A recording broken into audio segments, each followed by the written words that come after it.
What if the rulers of ancient civilizations weren't just powerful monarchs but beings touched by the divine? Across time and continents, legends speak of kings and queens who wielded supernatural abilities, communed with gods, and left behind legacies so extraordinary they blurred the line between myth and history. These weren't mere mortals wearing crowns, they were figures shrouded in celestial mystery, their lives intertwined with prophecies, miracles, and cosmic authority. From the sun-kissed temples of Egypt to the misty highlands of Mesoamerica, their stories echo through the ages, challenging us to unravel the truth behind their godlike reputations. Picture standing before the towering pyramids of Giza, their stones whispering secrets of pharaohs believed to be incarnations of Horus, the falcon-headed god. Or walking the ruins of Mesopotamia, where rulers like Gilgamesh were said to be two-thirds divine, their epic deeds immortalized in clay tablets. Why did so many ancient cultures insist their leaders descended from the heavens? Was it pure propaganda, or could there be something more, a lost thread connecting these tales across oceans and epochs? The answer lies buried in the symbols they left behind. Golden artifacts humming with forgotten rituals, temples aligned with celestial events, and texts hinting at knowledge beyond our grasp. This isn't just a journey into dusty chronicles, it's an excavation of humanity's deepest yearnings. These divine monarchs didn't just rule lands, they shaped destinies, bridging the earthly and the eternal. Their reigns were marked by wonders that defied explanation, healing the sick with a touch, summoning storms to vanquish enemies, even cheating death itself. As we peel back the layers of myth, we'll uncover startling patterns, shared symbols, eerily similar origin stories that suggest these legends might hold a kernel of truth. Were these rulers gifted with lost wisdom, or were they puppets of a grander design, their stories woven into the fabric of time to teach us something profound? The deeper we dig, the more the past trembles with possibility. So come, let's walk the halls of their forgotten palaces and listen closely. The stones have stories to tell. Long before the pyramids rose from the desert sands, a child of legend floated down the Euphrates River in a woven basket, a beginning so miraculous it would echo through millennia. King Sargon of Akkad, the first emperor to unite Mesopotamia's warring cities, didn't just conquer lands, he rewrote the very idea of power. His origins were shrouded in divine mystery, born to a high priestess who, fearing the god's wrath, set him adrift on the waters, only for him to be rescued by a humble gardener. Yet this was no ordinary rags to royalty tale. Ancient texts claim the goddess Ishtar herself blessed Sargon, fueling his rise from cupbearer to kingmaker. His conquest stretched from the Persian Gulf to the Mediterranean, forging an empire that hadn't existed until he willed it into being. But what's truly fascinating isn't just the scale of his victories, it's how he weaponized myth. Sargon didn't merely rule, he crafted a narrative of celestial favor, etching his divine right into stone tablets and temple hymns. When he claimed his enemies' cities, he didn't just take their wealth, he absorbed their gods, weaving their deities into his own legend. This wasn't just politics, it was spiritual alchemy. Later rulers would mimic his blueprint for centuries. From Babylon to Assyria, kings invoked Sargon's name like a spell, stitching his legacy into their coronation rites. Even the biblical Moses' infancy story mirrors Sargon's, a clue to how deeply his mythos permeated ancient consciousness. But here's the haunting question: did these parallels spread because Sargon's tale was propaganda, or because something extraordinary truly happened along those riverbanks? The answer might lie in the ruins of Akkad, where broken statues still bear the faintest smile, as if guarding secrets too potent for clay. In the golden sands of Egypt, where gods walked among mortals, one ruler dared to rewrite the rules of divinity itself. Queen Hatshepsut didn't just wear the crown, she seized it, bending tradition to her will and etching her name into eternity as one of history's most enigmatic pharaohs. Born into a dynasty where women were meant to be consorts, not commanders, she declared herself not just king but the living incarnation of Ammon, the supreme god. Her coronation wasn't merely a political event, it was a cosmic spectacle. Temple reliefs show the god Ammon himself molding her from clay, whispering destiny into her bones before placing the double crown upon her head. This wasn't just symbolism, it was divine theater orchestrated to silence any who questioned her right to rule. And rule she did, with a vision that transformed Egypt's landscape. While other pharaohs waged wars, Hatshepsut waged wonder. Her mortuary temple at Deir el-Bahari still takes breath away today, a terraced masterpiece carved into cliffs like a staircase to heaven. Obelisks she commissioned pierced the sky, their tips sheathed in electrum to catch the first light of dawn, dazzling all who beheld them as proof of her celestial connection. But her most audacious act, launching a sea voyage to the fabled land of Punt, bringing back ivory, incense, and living myrrh trees, gifts so exotic they might as well have come from the gods themselves. Yet for all her glory, Hatshepsut's legacy faced a fate stranger than fiction. Decades after her death, her statues were smashed, her cartouches chiseled away, her name nearly wiped from history. Was it vengeance from a slighted stepson, Thutmose III, or something darker? A purge meant to restore the natural order where no woman could claim the throne of Horus. The irony is crushing. Those who sought to erase her only made her more immortal. In the very act of destruction, they preserved her mystery, leaving us to piece together the truth behind the woman who became a god, and the god who was perhaps all too human. There's a reason the Epic of Gilgamesh has survived for over 4,000 years. It's not just a story, it's a mirror held up to humanity's oldest fears and desires. King Gilgamesh of Uruk wasn't merely a ruler, he was a force of nature, 2/3 god and 1/3 man, a tempest in human form whose very existence blurred the line between mortal and divine. Born of the goddess Ninsun and a mortal father, his strength was unmatched, his arrogance unchecked, until the gods themselves intervened. They sent Enkidu, a wild man formed from clay, to humble him. But instead of enemies, the two became inseparable, a bond so profound it would set Gilgamesh on a path that still echoes in our collective psyche, the quest to conquer death itself. What makes Gilgamesh's journey so compelling isn't just the battles or the gods he angered, it's the raw humanity beneath the myth. When Enkidu dies, struck down as punishment for their defiance, Gilgamesh doesn't just mourn, he unravels. For the first time, this king who towered over men and challenged deities is brought to his knees by grief. His cries shake the walls of Uruk as he clutches his friend's lifeless body, refusing to let go for days until decay forces him to face the truth. Even demigods are not spared the grave. This moment fractures him, sending him racing across the earth to find Utnapishtim, the immortal survivor of the Great Flood, who holds the secret to eternal life. The answers he receives are as devastating as they are illuminating. Utnapishtim offers him a test: stay awake for 7 days, and perhaps the gods will grant him immortality. Gilgamesh fails instantly, succumbing to sleep, a crushing metaphor for human limitation. Then comes the final blow, a plant that restores youth, plucked from the ocean's depths, only to be stolen by a serpent while Gilgamesh sleeps. The symbolism is ruthless. The serpent, shedding its skin to renew itself, becomes the keeper of the very immortality Gilgamesh sought, while the king returns to Uruk empty-handed.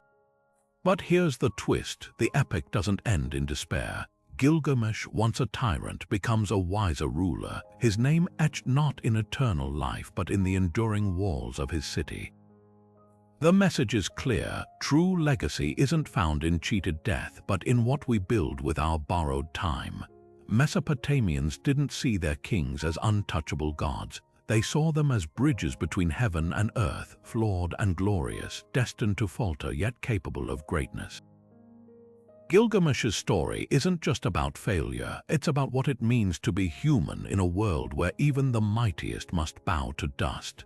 and perhaps that's why, millennia later, his name still whispers to us from the clay tablets, a reminder that immortality isn't in the flesh but in the stories we leave behind. She rode into battle adorned in lapis lazuli and gold, a queen who commanded armies and built empires while the gods whispered in her ear. Queen Semiramis of Assyria wasn't just a ruler, she was a force of legend, a woman whose life blurred so completely into myth that even ancient historians struggled to separate fact from fantasy. Born, according to lore, from the union of a mortal woman and a Syrian fish goddess, Semiramis was said to have been abandoned as an infant, only to be nurtured by doves, a divine omen foreshadowing her extraordinary destiny. By the time she took the throne, her reputation had already eclipsed mortal limits. The Greeks would later claim she single-handedly rebuilt Babylon's walls, constructed hanging gardens centuries before Nebuchadnezzar, and led military campaigns that stretched from Egypt to India. But beneath these towering legends lies a tantalizing question. How much of her story was real, and how much was crafted to immortalize her as something more than human? The answer may lie in her deep ties to Ishtar, the Mesopotamian goddess of war and love. Semiramis didn't merely worship Ishtar, she embodied her, adopting the goddess's symbols as her own and wielding them as tools of power.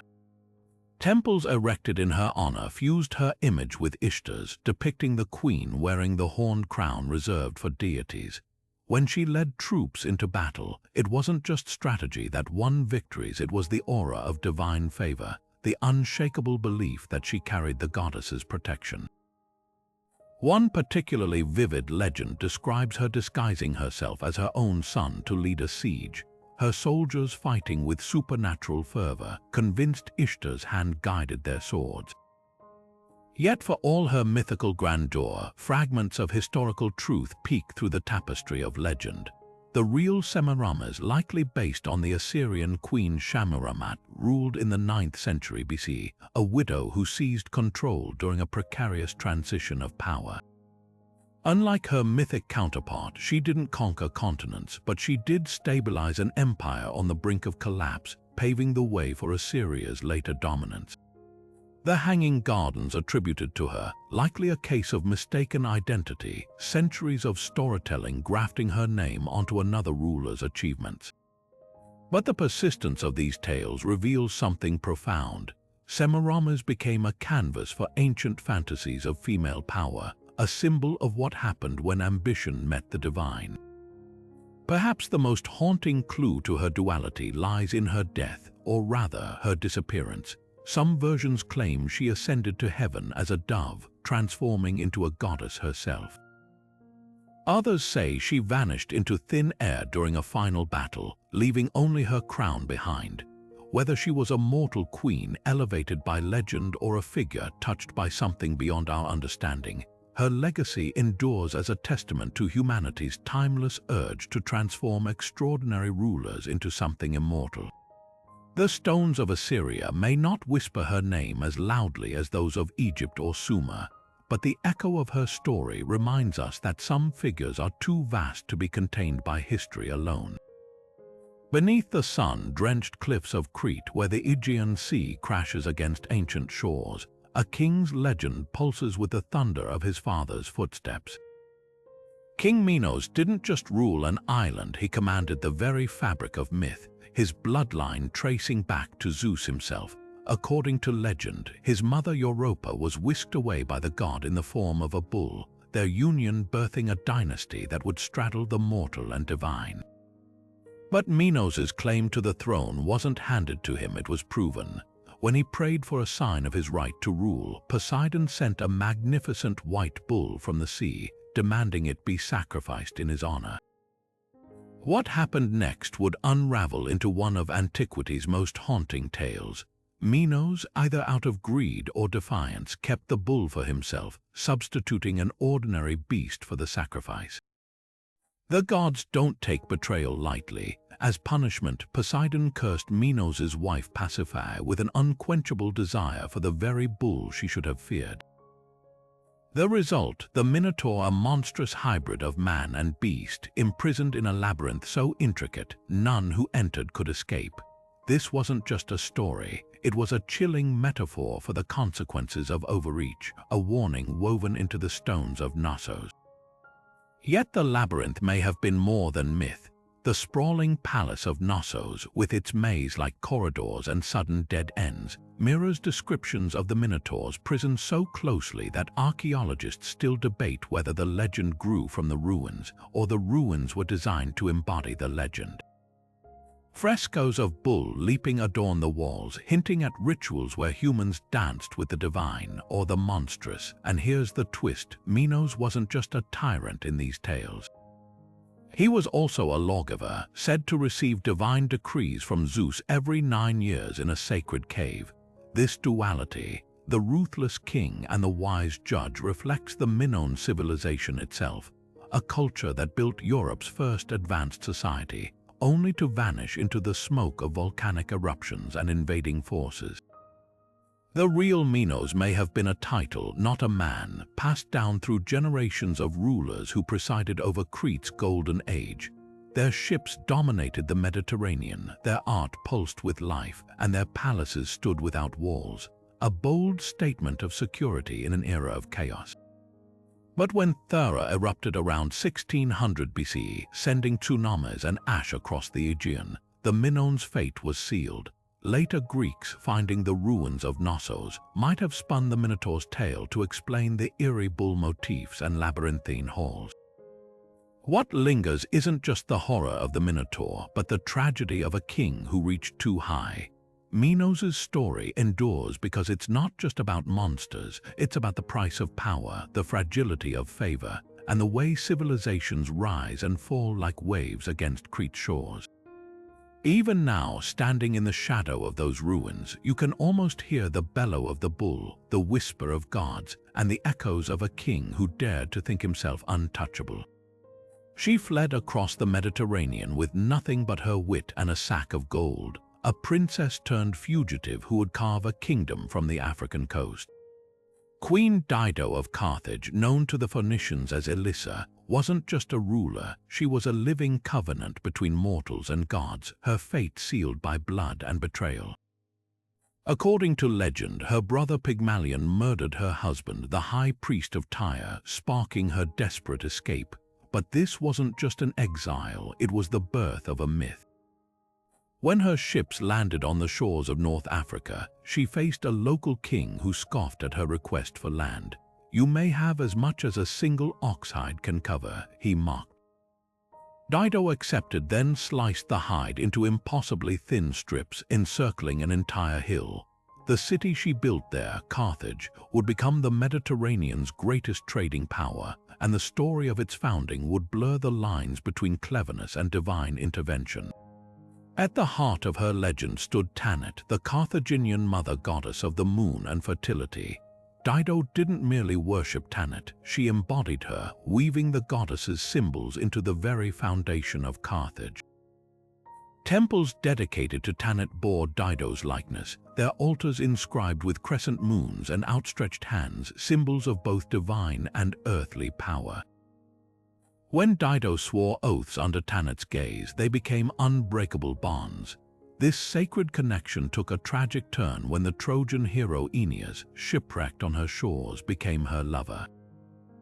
Virgil's Aeneid paints their romance as a fleeting respite before duty called Aeneas to Italy, but Carthaginian legends tell a darker tale. Dido, betrayed, summoned Tanit's priests and built a pyre, cursing Aeneas's descendants before plunging a dagger into her heart.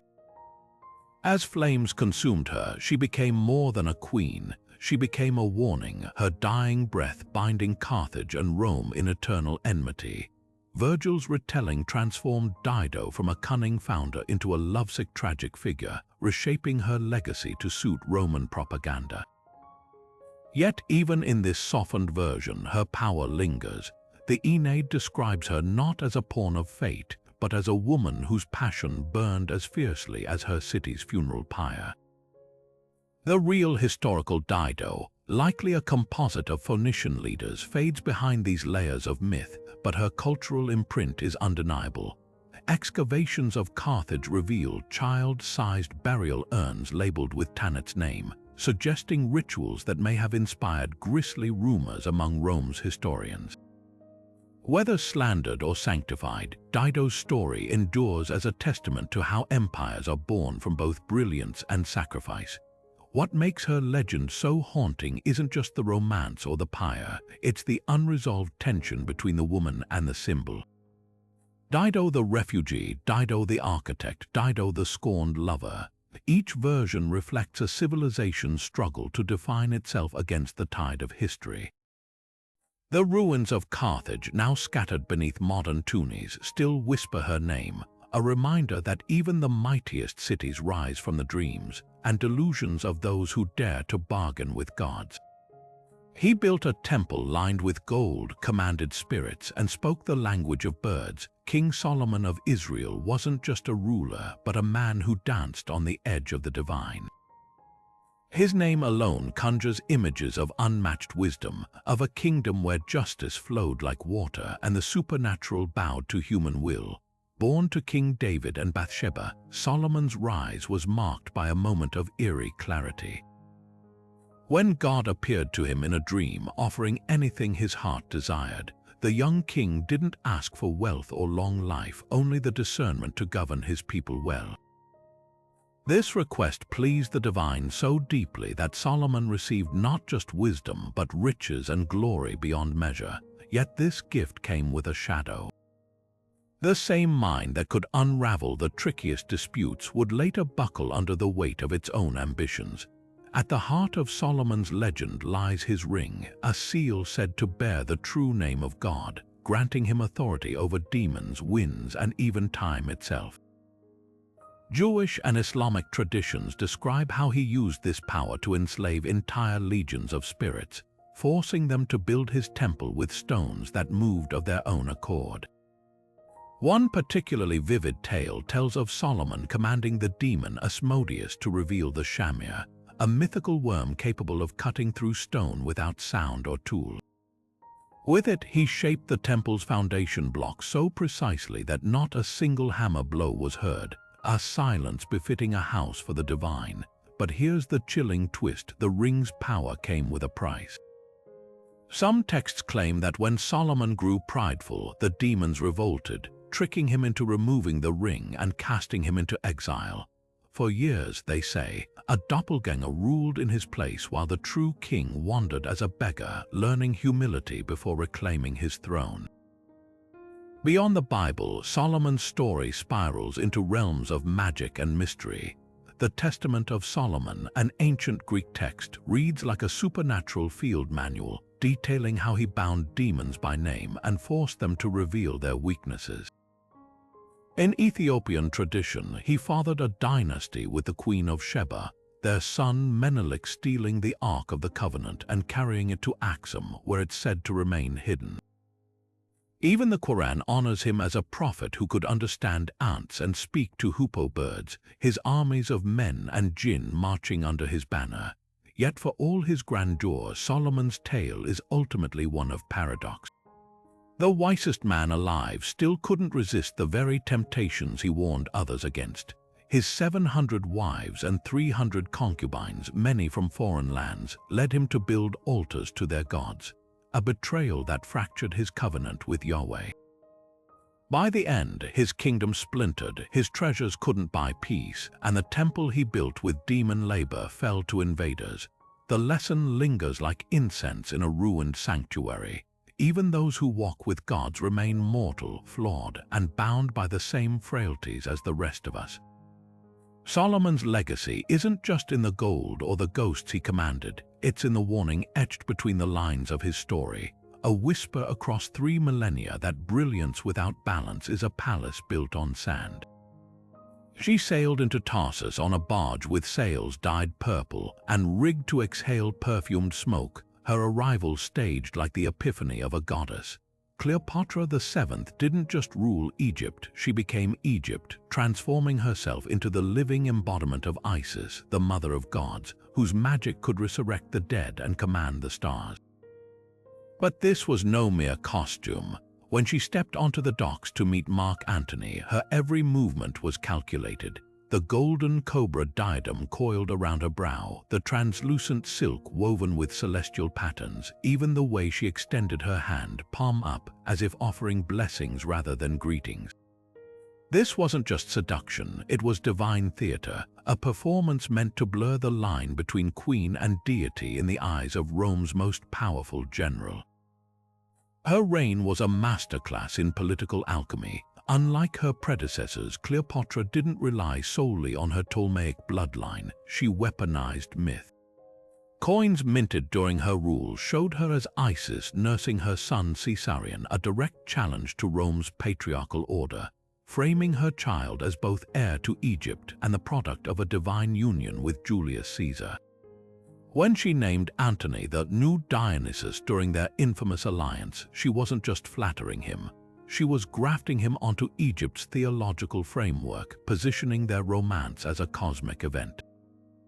The Oracle of Delphi reportedly whispered that Isis had come to join the world to Rome, a prophecy Cleopatra wielded like a scepter, yet beneath the gold and ritual lay a razor-sharp intellect. Fluent in 9 languages, she was the first Ptolemy in centuries to speak Egyptian, winning the priesthood's loyalty by restoring temples and reviving ancient rites. She funded scholars at Alexandria's Great Library, commissioned medical texts on poisons, a skill she'd later be accused of employing, and even authored a lost treatise on cosmetics and alchemy.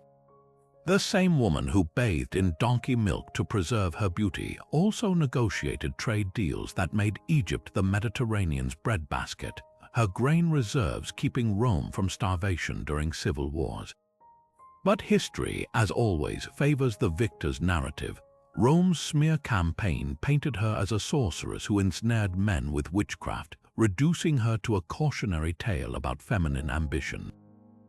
Shakespeare immortalized her suicide by asp as the final act of a melodrama, obscuring the strategic calculus behind it. By choosing death over chains, she denied Octavian the spectacle of parading her through Rome as a trophy. The real tragedy isn't that she lost, it's that we've spent 2,000 years misunderstanding her. Modern archaeologists still hunt for her tomb, a discovery that might rewrite her story. Until then, Cleopatra endures as both woman and myth, a ruler who dared to believe she could bend gods and empires to her will, only to vanish into the very legends she crafted. In the misty valleys of ancient Britain, where history and legend blur like the horizon at dawn, one name echoes louder than all others: King Arthur. More than just a warrior or a king, Arthur became the living heart of a myth so powerful it shaped nations. The sword Excalibur, drawn from the stone by his youthful hand, wasn't merely a weapon. It was divine endorsement, a sign that this man was chosen by forces beyond mortal comprehension. But here's the twist: the sword's magic wasn't in its edge, but in its covenant. To wield Excalibur was to swear an oath not just to lead, but to uphold a sacred balance between the earthly and the eternal. Merlin, the enigmatic prophet at Arthur's side, added layers of mystery to the legend. More than a wizard, he was a bridge between worlds, his very existence hinting at older, stranger truths. Some tales claim he was born of a human woman and an otherworldly spirit, his powers woven from forgotten realms. His prophecies weren't just predictions, they were threads in a grand design, pulling Arthur toward a destiny even he couldn't fully grasp. When Merlin arranged the founding of Camelot, it wasn't just a castle he built, but an ideal, a fleeting vision of justice and unity in a fractured land. Yet no element of Arthur's story captivates like the Holy Grail. Not a simple cup, but a vessel of divine grace, the Grail spoke to the deepest yearnings of the age. Knights who sought it weren't chasing treasure, they were pursuing transcendence. The Grail's elusive nature, appearing only to the purest of heart, suggests it wasn't meant to be found but to transform those who sought it. Sir Galahad, the knight who finally achieved the vision, didn't return to Camelot with the prize. He ascended beyond the mortal world, as if the quest itself was the true purpose all along. Arthur's downfall, though, holds the most haunting lesson. Betrayed by his own kin, wounded by Mordred's blade, the king was carried to the mystical Isle of Avalon, not to die but to sleep. This final twist, this refusal of an ending, speaks volumes. The Britons who first told his story couldn't bear to let him go. In their hearts, Arthur wasn't just a man, but a promise that one day, when the land cries out in its darkest hour, he will rise again. From Excalibur to the Round Table, every piece of the legend pulses with this hope that some rulers aren't bound by time, but by the undying need for their return. Shrouded in mist and mystery, the tale of Queen Himiko of Yamatai reads like a whisper from the spirit world itself. This 3rd century shaman queen ruled over ancient Japan not just with political cunning, but through a sacred connection to the unseen, her authority flowing from the gods themselves. Chinese chronicles from the Wei dynasty describe her as a recluse who governed from shadowed chambers, communicating with deities through trances and rituals so potent they kept her kingdom at peace for decades. But who was this woman who commanded both earthly and celestial power? And why does her story vanish so abruptly from history? Himiko's reign coincided with Japan's Yayoi period, a time when bronze mirrors gleamed alongside rice paddies and chieftains vied for control of the scattered islands. What set her apart wasn't military might but spiritual sovereignty. Ancient texts claim she harnessed the collective awe of her people, performing ceremonies that bound the human and divine realms. When rival clans rose against her, she didn't send armies, she sent omens. Storms would ravage enemy lands at her command, droughts would wither their crops, all while Yamatai flourished under her protection. This wasn't mere coincidence, it was theater of the highest order, proof that her pact with the gods was real. Yet the most intriguing clue lies in the treasures buried with her. The Wei Emperor gifted Himiko 100 bronze mirrors, symbols of her ability to reflect divine will. Centuries later, archaeologists would unearth hundreds of similar mirrors across Japan, particularly in the Kyushu region, some bearing patterns identical to those found in Chinese tombs from her era. Could these artifacts be remnants of Yamatai, physical echoes of her lost kingdom? The location of her realm remains one of history's great puzzles. Some scholars place it in northern Kyushu, while others argue for the Kinki region near modern Nara, where massive keyhole-shaped coffin tombs later housed Japan's early emperors. Her death plunged Yamatai into chaos. Chronicles describe how a male successor was briefly installed, only for civil war to erupt until another shaman queen, a girl named Io, restored order. This detail is crucial. It suggests Himiko wasn't an anomaly, but part of a matriarchal tradition where women served as conduits to the divine. The abruptness of her story's end, with no clear burial site or lasting monuments, only deepens the enigma. Some speculate her tomb lies beneath the earthworks of later imperial mounds, deliberately erased by emerging patriarchal rulers. Others believe she never died at all but became a kami, a spirit still watching from the sacred mountains. What lingers isn't just the mystery of her kingdom's location, but what her reign reveals about power's true nature. Himiko understood something fundamental, that fear of the unseen could unite people more effectively than any army. Her legacy endures in Shinto shrines where priestesses channel deities, in the way Japan's emperors still perform secret rituals as living gods. She reminds us that the most enduring rulers aren't always those who conquer lands, but those who conquer imaginations whose names echo long after their kingdoms crumble into myth. The story of King Midas begins not with gold but with wine, and a fateful act of hospitality that would curse a king with the very thing he thought he desired most. When the drunken satyr Silenus, companion to the god Dionysus, stumbled into Midas's Phrygian gardens, the king recognized divinity in the old reveler's bloodshot eyes. For 9 days, Midas feasted him, bathing him in luxury until Dionysus, grateful for his friend's safe return, offered Midas any reward he wished. What happened next wasn't just a cautionary tale, it was a collision between human ambition and divine irony. "Let everything I touch turn to gold," Midas declared, his voice trembling with visions of infinite wealth. Dionysus, knowing the weight of such gifts, granted his wish with a smile that bordered on pity. At first, the king reveled in his power. An oak branch brushed by his fingers became a glittering artifact. Stones in his courtyard transformed into nuggets worthy of a treasury.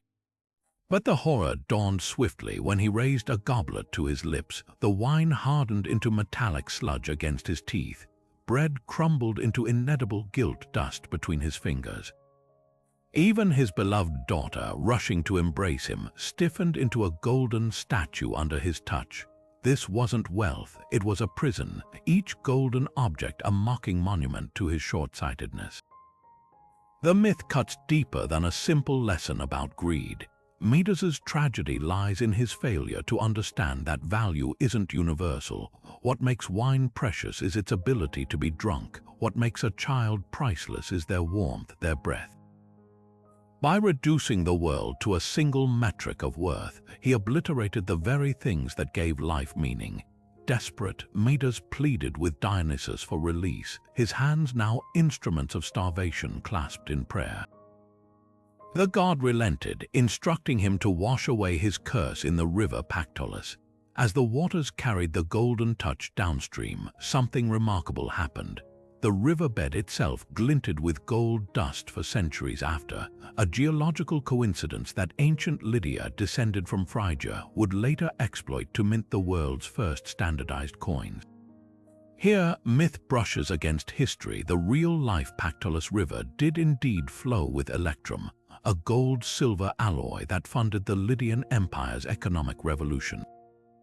The Midas legend may have grown from this tangible source of wealth, transforming a river's gift into a morality tale about the double-edged nature of prosperity. Yet there's a lesser-known epilogue to Midas's story that reveals even darker layers. Some versions claim that after shedding the golden touch, he became a worshipper of Pan, the rustic god of wild places. When Pan foolishly challenged Apollo to a musical contest, Midas alone defended the satyr's discordant piping, earning him not gold this time, but donkey's ears as punishment for his poor judgment. Forced to hide his shame beneath a turban, the king became a living joke, his every attempt to escape divine retribution only digging his humiliation deeper. The message is relentless. The gods tolerate neither greed nor foolishness, and every attempt to outwit fate only tightens its grip. Modern excavations in Gordian, Phrygia's ancient capital, add eerie texture to the myth. Archaeologists uncovered a massive royal tomb from the 8th century BC, likely belonging to Midas's historical counterpart, filled with bronze vessels and intricate wooden furniture preserved for millennia. But what chilled researchers wasn't the treasure, it was the traces of a funerary feast left outside the tomb. Chemical analysis revealed not just wine, but a potent cocktail of beer, mead, and grape wine, a Dionysian mixture that mirrored the very intoxication which set Midas's downfall in motion. The past whispers to us through these details, suggesting that behind every myth lies a kernel of ritual, a warning encoded in gold and grain, and the hollow silence of an empty goblet. She rode into battle draped in purple silk and gilded armor, a queen who turned an oasis into an empire and made Rome tremble. Zenobia of Palmyra wasn't just a ruler, she was a storm in human form, a woman who carved her name into history with the edge of a sword and the force of her will. Claiming descent from Cleopatra herself, Zenobia didn't merely inherit ambition. She wielded it like a weapon, stretching her Syrian kingdom's reach from the Nile to the Euphrates. But what makes her story extraordinary isn't just the scale of her conquests, it's how meticulously she crafted her own legend, blending Cleopatra's mystique with the warrior ethos of the desert. The parallels to her supposed ancestor were no accident. Like Cleopatra, Zenobia spoke multiple languages, patronized philosophers, and positioned herself as the living incarnation of divine femininity. But where Cleopatra had Isis, Zenobia embraced Athena, the goddess of wisdom and war. She held court in Palmyra's sun-bleached colonnades, debating scholars in Greek one moment and drilling her famed camel cavalry the next. Ancient chroniclers marveled at her endurance, claiming she could march for miles on foot alongside her soldiers, fasting under the desert sun while planning sieges that would topple Roman forts.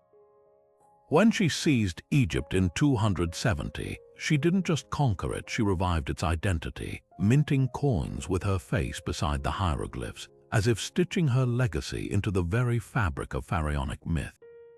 Yet Zenobia's most daring act was her open defiance of Rome itself. As Emperor Aurelian marched east to crush her rebellion, she didn't retreat, she met him head-on, her forces clashing with the legions in battles so fierce, even Roman historians begrudgingly praised her tactics. A climax came at Emesa, where Zenobia's armored cavalry charged under the weight of their own hubris.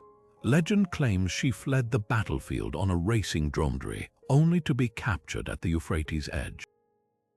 But here's where history twists into myth. Some accounts say Aurelian, stunned by her defiance, spared her life, gifting her a villa where she lived out her days as a philosopher queen. Others insist she was paraded through Rome in golden chains, then vanished from record, a disappearance as enigmatic as Cleopatra's own. Archaeologists still sift through Palmyra's ruins for clues to her true fate. Inscriptions reveal she ruled not just as queen but as Septimia Zenobia, adopting the surname of Rome's very emperors, an audacious claim to equal power. The city's temples, once dedicated to Roman gods, bear her mark, subtle carvings of a woman's face where Jupiter's should be. Was she a traitor to Rome or a visionary who dreamed of uniting East and West? The answer might lie in the sands that swallowed her empire, waiting for a shovelful of wind to reveal the truth beneath. Zenobia's greatest triumph wasn't her battles, it was making sure the world could never forget her. Long after Rome crumbled, her name still burns like a torch in the desert night. Gold masks still stare from museum cases, their hollow eyes hiding the truth behind one of history's most infamous kings. Agamemnon of Mycenae wasn't just a warlord, he was a man caught between gods and fate, his life a tapestry of divine favor and blood-soaked betrayal. According to Homer, his lineage stretched back to Tantalus, the cursed son of Zeus who fed his own son to the gods in a twisted test of their omniscience. This wasn't just royal ancestry, it was a poisoned inheritance, a family tree with roots tangled in cannibalism, treachery, and the relentless fury of the Olympians. By the time Agamemnon took the throne, the Furies were already whispering at his heels. The Trojan War, that decade-long siege that defined his legacy, began with another act of divine meddling. When Paris of Troy stole Helen, Agamemnon saw more than a slight against his brother Menelaus, he saw destiny. Assembling 1,000 ships wasn't just a military campaign, it was a reckoning, a chance to carve his name alongside the heroes of old. But the gods demanded their price. Stalled at Aulis by contrary winds, Agamemnon faced an unthinkable choice: sacrifice his daughter Iphigenia to appease Artemis, or watch his alliance crumble before the first arrow flew. The moment his blade touched her throat, the winds shifted, but so did his soul. This wasn't strategy, it was the curse of the House of Atreus playing out in real time, each generation doomed to repeat the sins of the last. On the shores of Troy, Agamemnon's contradictions defined him. He rallied Achilles and Odysseus with kingly speeches, yet squabbled over the enslaved priestess Briseis like a common bandit. He wore the lion's share of glory, yet his greatest triumph, the Trojan horse, was another man's cunning. Homer paints him as both indispensable and insufferable, a leader whose very presence united the Greeks even as his arrogance divided them. When Troy finally fell, he returned to Mycenae laden with treasure and the seer Cassandra, her prophetic warnings dismissed as madness. He never saw the net his wife Clytemnestra had woven, the blade she'd sharpened during his 10-year absence. The murder scene, immortalized by Aeschylus, pulses with chilling symbolism. Clytemnestra doesn't merely kill her husband, she ensnares him in a robe woven without armholes, then strikes as he struggles like a netted bull. This wasn't just vengeance for Iphigenia, it was the curse coming full circle, a son of Atreus slaughtered in his own hall just as his ancestors had been. The bloodstains on Mycenae's floor would fade, but the lesson endured. No amount of power can outrun divine retribution. Modern excavations at Mycenae complicate the legend. Heinrich Schliemann's discovery of a gold death mask in 1876 led him to telegraph, "I have gazed upon the face of Agamemnon, yet the mask predates the Trojan War by centuries." The real Agamemnon, if he existed, remains elusive, but the ruins of his citadel still stand, their cyclopean walls whispering that behind every myth lies a man who dared to reach for godhood and paid the price in blood. Her face is one of the most recognizable from antiquity, yet the woman behind the bust remains one of Egypt's greatest enigmas. Queen Nefertiti didn't just rule beside Pharaoh Akhenaten. She became the living symbol of a religious revolution that shook the Nile to its core. The famous limestone bust in Berlin's museum captures her flawless symmetry, the heavy crown balancing precariously on her slender neck. But this wasn't mere portraiture. Every curve of those lips, every arch of those brows was crafted to embody the Aten, the radiant sun disk she and Akhenaten worshipped as the one true god. In a civilization that revered tradition, Nefertiti stood at the center of history's first recorded monotheistic experiment, not as a passive consort, but as a divine force in her own right. Temple reliefs at Amarna tell a startling story.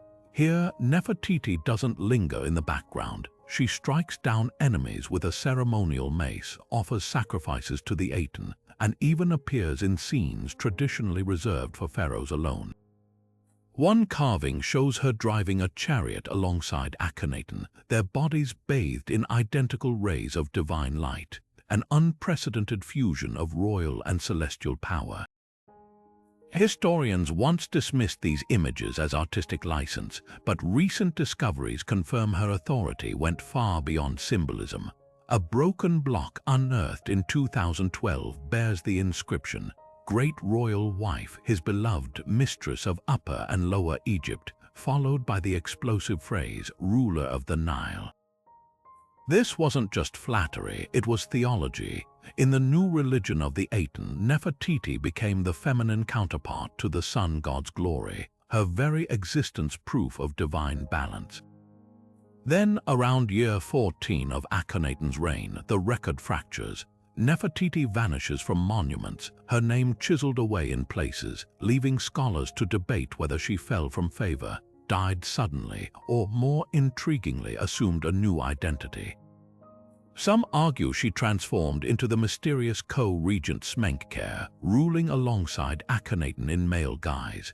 Others point to the Amarna letters, diplomatic correspondence referencing a widowed queen who continued to govern after her husband's death.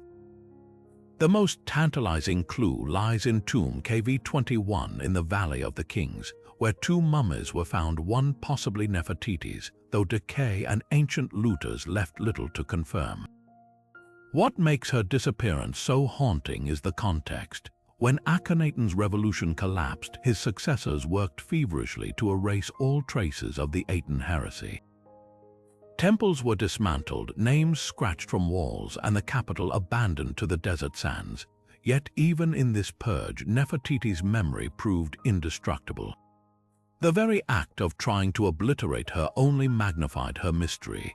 Today, scans reveal hidden chambers behind Tutankhamun's tomb walls, sparking theories that Nefertiti's undisturbed burial may lie just beyond, waiting to rewrite history.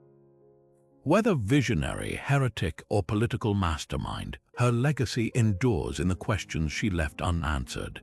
And in that unmistakable bust, still gazing across 34 centuries with the serene confidence of a woman who knew her worth. The banquet hall glittered with stolen gold cups plundered from Jerusalem's temple, their sacred engravings catching the torchlight as King Belshazzar of Babylon raised them in toast to his own glory.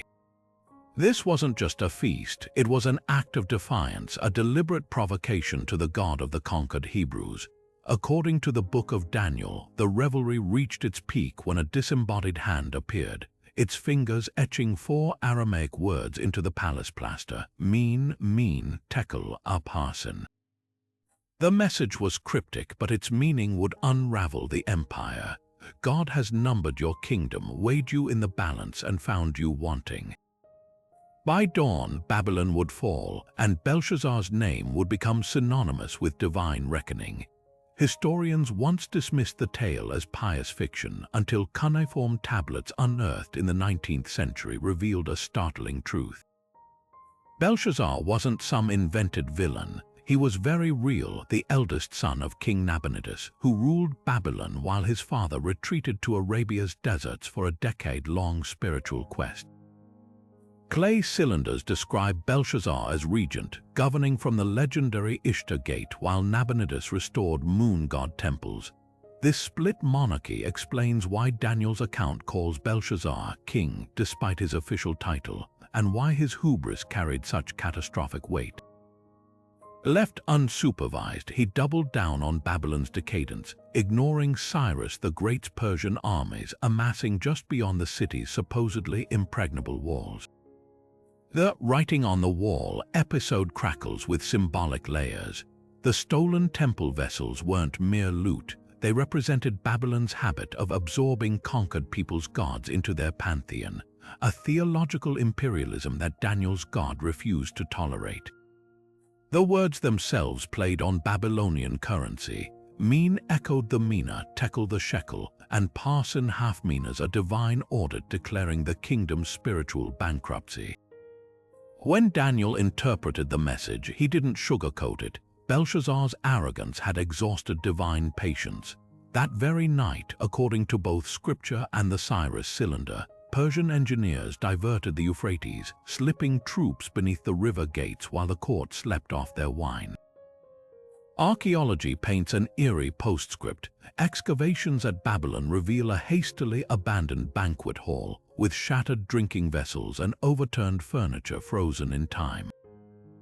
The Nabonidus Chronicle, a Babylonian account of the fall, omits Belshazzar's fate, but Greek historian Xenophon claims he died fighting in the palace, his blood staining the same walls where the warning had glowed. The real tragedy isn't that Belshazzar ignored the omen. It's that he inherited an empire already crumbling under his father's neglect, a gilded ship steered toward doom. His story endures not just as a morality tale, but as proof that no wall, no matter how high, can shield pride from its fall. High in the Caucasus Mountains, where Europe and Asia collide, a queen rose to power with the blessing of heaven itself. Tamar of Georgia didn't inherit just a kingdom, she inherited a divine mandate, crowned not only by royal blood but by the hands of priests who declared her God's chosen vessel. This wasn't mere ceremony, it was revolution. In the 12th century, when most of Christendom barred women from thrones, Tamar shattered expectations, transforming her small kingdom into a golden empire stretching from the Black Sea to the Caspian, all while the church hailed her as King of Kings. Her reign wasn't just politically brilliant, it was theological alchemy, proof that divine favor could wear a woman's face. The foundations of her legend were laid early. When her father, King George III, recognized her sharp intellect, he broke tradition by naming her co-ruler, grooming her to rule alone. But the nobles balked, demanding she marry to give them a real king. Tamar played their game, then flipped the board. Her first husband, a ruse prince, tried to seize power, rallying disgruntled aristocrats against her.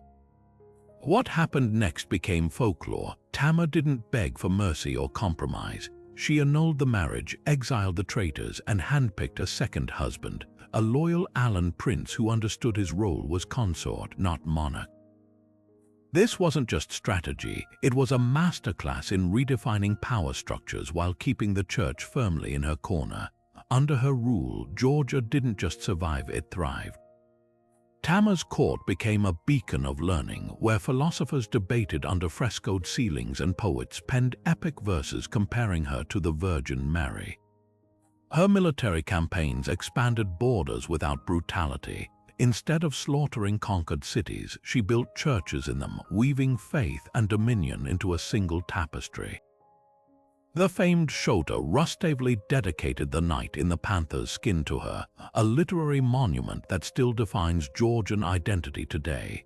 But her true genius lay in balance. She levied taxes fairly, protected peasants from aristocratic abuses, and ensured justice wasn't just a promise but a practice.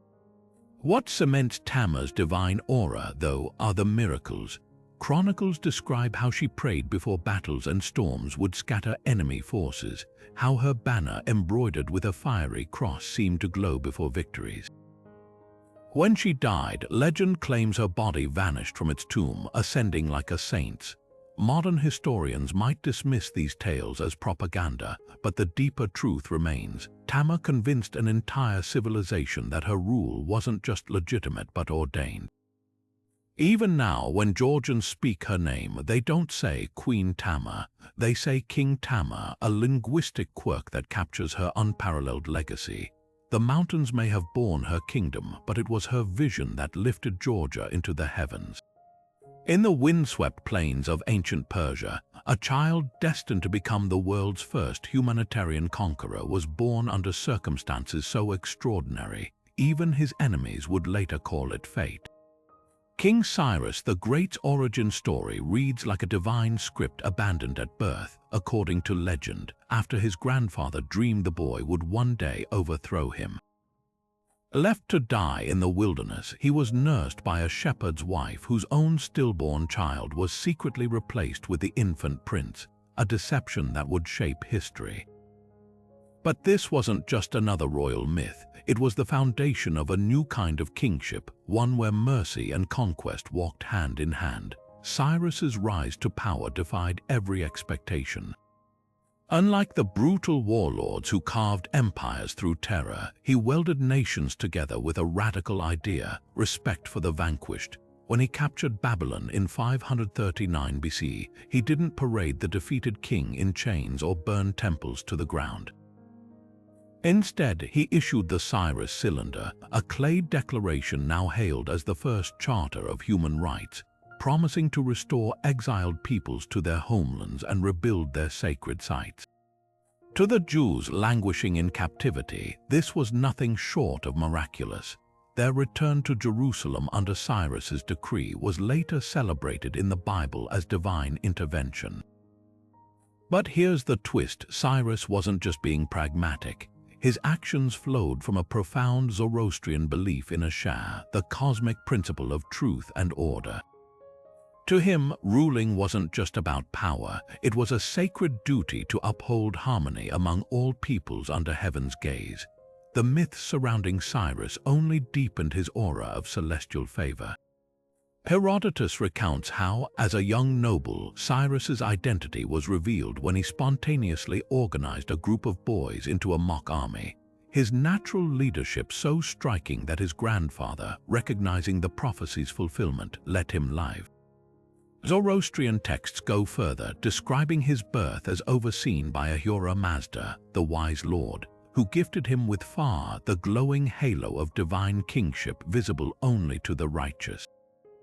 This wasn't mere propaganda, it was theology in action. Cyrus's empire, stretching from the Aegean to the Indus, became a living testament to the idea that true authority came not from fear, but from moral legitimacy.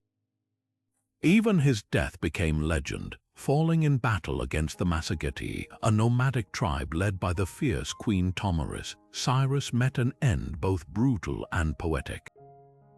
Some accounts claim Tomaris, avenging her son's death, plunged his severed head into a wineskin filled with blood, snarling, "Drink your fill of blood, since you thirsted for it so." Yet even this grisly finale couldn't tarnish his legacy. Centuries later, Alexander the Great knelt at Cyrus's tomb in Pasargadae, awestruck by the simplicity of the monument to history's most visionary conqueror. The irony is profound. The man who built an empire without walls became immortal not through force, but through the sheer audacity of his compassion.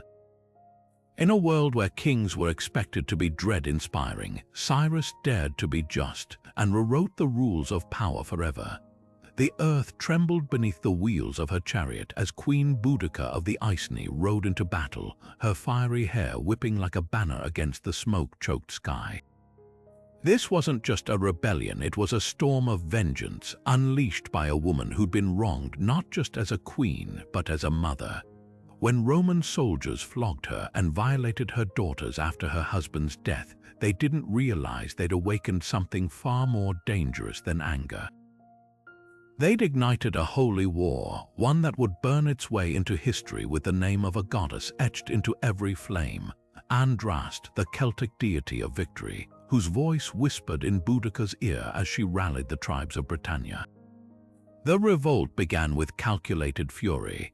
Boudicca's forces descended on Camulogenum, Rome's oldest stronghold in Britain, where retired legionaries had seized ancestral Iceni lands. The city fell in hours, its marble temples reduced to rubble as the rebels left no survivor untouched. Londinium and Verulamium followed, their wealthy Roman quarters swallowed by fire and sword. Ancient historians claim 70,000 perished in the onslaught, a number likely exaggerated, but one that reveals the psychological shockwaves of Boudicca's campaign. This wasn't random violence, it was ritualized retribution.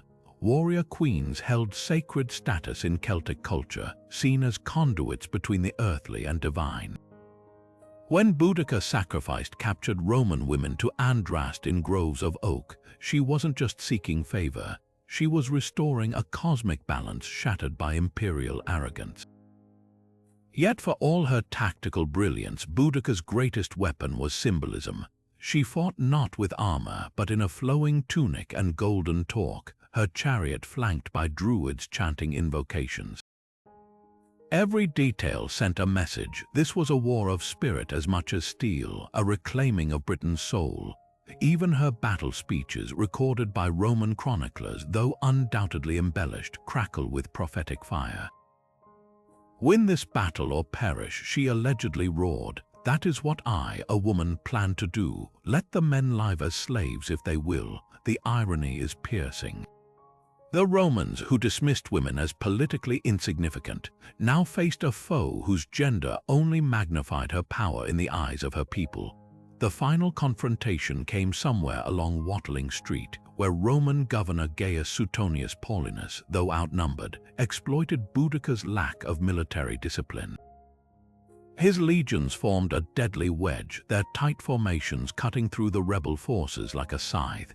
As defeat became inevitable, Boudicca chose neither surrender nor flight. According to Tacitus, she took poison, joining Andraste in the afterlife rather than endure capture. Cassius Dio, writing later, claims she fell ill and died, her body secretly buried to avoid desecration. Either way, her end only cemented her legend. What makes Boudicca's story endure isn't just the scale of her revolt, but its unresolved questions. The location of her final battle remains fiercely debated, with modern contenders from the Midlands to Shropshire. Archaeology hints at a darker layer, mass graves near London filled with charred bones, some showing signs of ritualistic arrangement. Most haunting of all is the possibility that Boudicca herself lies in an unmarked barrow beneath modern King's Cross Station, where folklore claims her spirit guards a golden chariot buried deep below Platform 9. Rome would eventually crush Britannia's resistance, but they could never erase Boudicca. Her rebellion, though doomed, exposed the fragility of imperial control. Centuries later, Victorian Britain resurrected her as a national icon, recasting the bloodthirsty savage of Roman texts as a patriot queen. Today, her statue stands defiant near Westminster, overlooking the Thames, a mother, a warrior, and a warning that even the mightiest empires can be shaken by those who fight not just for land, but for the gods they hear in the wind. The shepherd boy stood alone in the valley of Elah, his sling dangling at his side as he faced a giant clad in bronze from head to toe. David of Bethlehem wasn't just defying a warrior that day. He was stepping into a divine destiny foretold years earlier when the prophet Samuel anointed him with oil, bypassing his older brothers to crown the youngest son of Jesse as Israel's future king. That sacred moment wasn't merely political. It marked the intersection of human potential and celestial favor, a theme that would define David's tumultuous reign. When he sank that single stone into Goliath's forehead, he didn't just topple a Philistine champion. He shattered the notion that power belonged only to the strong. His victory echoed a radical truth. Sometimes the unlikeliest vessels carry the weight of heaven's purpose. David's ascent to the throne reads like a tapestry of contradictions. The same hands that plucked harp strings to soothe King Saul's tormented spirit would later grasp a sword to defend his people. The man who danced with abandon before the Ark of the Covenant also wept bitter tears of repentance after his affair with Bathsheba. This duality makes him one of Scripture's most human figures, a ruler anointed by God yet flawed in ways that resonate across millennia. His 40-year reign transformed a fractured confederation of tribes into a unified kingdom, with Jerusalem as its spiritual and political heart. But what truly set David apart wasn't his military genius or administrative skill. It was his covenant with the divine. The promise that his bloodline would produce an eternal king, foretold in the prophecy of Nathan, would echo through Jewish and Christian traditions alike, transforming a historical figure into a messianic archetype. The legend of David's lineage carries implications far beyond ancient Israel. In Jewish tradition, he became the yardstick against which all subsequent kings were measured, his descendants expected to restore Israel's glory. The Dead Sea Scrolls speak of a branch of David who would arise in the last days, while Christian Gospels meticulously trace Jesus' genealogy back to him, fulfilling that prophetic thread. Even the Quran honors David as a prophet king, gifted with the Psalms and the ability to soften iron with his hands. This cross-cultural reverence hints at something deeper than historical memory. It suggests a primordial ideal of kingship where justice and piety outweigh raw power. Yet for all his spiritual stature, David's earthly legacy remains etched in stone literally. The ruins of his alleged palace in Jerusalem's City of David, discovered in 2005, reveal cramped quarters far from Hollywood's gilded halls. Pottery shards bearing his name and the iconic House of David inscription found at Tel Dan confirm his historical reality, even as they ground his myth in tangible clay. Perhaps that's the ultimate lesson of David's story. True greatness isn't about perfection, but about the willingness to rise after every fall, to turn even failures into psalms that comfort generations. Whether shepherd or sovereign, sinner or saint, his life reminds us that divine favor often chooses the most unexpected vessels, and that sometimes the smallest stones cast the longest shadows. The stars themselves seem to bend to her will, their movements across the night sky revealing secrets only she could decipher. Queen Seondeok of Silla wasn't just Korea's first reigning queen. She was a sovereign who wielded celestial wisdom like a scepter, her reign a golden age where diplomacy and divination walked hand in hand. Born in the 7th century, when women were expected to wield influence only behind palace screens, Seondeok shattered expectations with a combination of visionary leadership and what many believed to be direct communion with the heavens. Chronicles speak of her predicting invasions based on unusual star formations, sensing treachery through dreams, and even foreseeing her own death years in advance. But what makes her legacy so extraordinary isn't just these supernatural glimpses, it's how she channeled them into tangible achievements that transformed a kingdom on the brink of collapse into a cultural powerhouse. Take Cheomseongdi, the oldest surviving astronomical observatory in East Asia. This graceful stone tower, still standing in modern-day Gyeongju, wasn't merely a scientific marvel. It was a physical manifestation of Siondiok's belief that the cosmos held the keys to earthly prosperity. Designed with precisely 365 stones representing the days of the year, its architecture blurred the line between celestial mathematics and spiritual practice. While rival kingdoms relied on brute force, Siondiok's Scylla court studied planetary alignments to time agricultural cycles, negotiate alliances, and even avert disasters. One particularly striking legend claims she once ordered a massive relief effort after interpreting an unusual cluster of stars as a harbinger of famine, saving thousands from starvation. To her subjects, this wasn't just good governance, it was proof their queen possessed Chun Myung, the divine mandate to rule. Her cultural patronage reveals an even deeper strategy. At a time when Korea's three kingdoms teetered between war and uneasy truce, Siondiok turned Buddhist temples into diplomatic hubs, their intricate pagodas serving as both spiritual sanctuaries and subtle displays of Scylla's sophistication. The 9-story wooden pagoda at Hwangneongsa Temple, towering over the capital, wasn't just an architectural feat. Each tier reportedly represented one of Scylla's rival states, symbolically subjugated beneath its peak.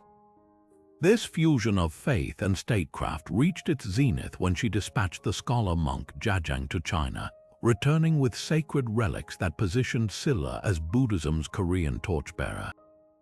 Even her adversaries couldn't ignore the cultural gravity this generated.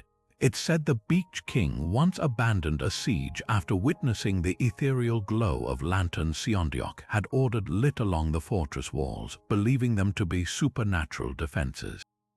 Yet for all her triumphs, Siondiok's final act remains her most enigmatic.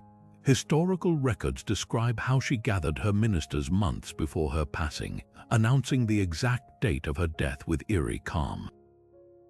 Rather than name a male heir, she designated her cousin's daughter as successor, a move that ensured female leadership would continue with Queen Jindeok.